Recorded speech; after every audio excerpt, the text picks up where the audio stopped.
essa é a minha realidade agora. Como que eu fiz isso? É hora de você colocar o fundo que você quiser nos seus vídeos, nas suas apresentações, nas suas chamadas. Olha só, vamos abrir aqui junto comigo esse novo produto que é a tela verde compacta. Vamos cortar a embalagem, fazer um unboxing aqui.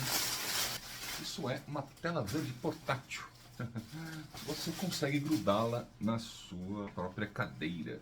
Ela vem nessa malinha aqui e olha só, ela não é apenas uma tela verde, ela também é uma tela azul. Você prende ela de uma maneira muito fácil e simples, não se monta sozinha. Vou até mais para trás aqui porque é muito maior do que eu pensei.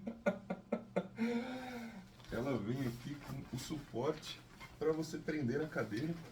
Vamos fazer aqui, ó. Fizemos aqui o unboxing e agora eu tenho uma tela verde para eu fazer a edição que eu quiser.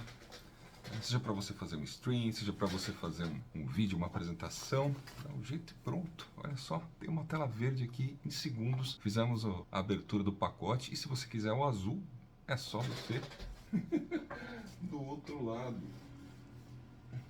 Os vídeos agora do canal.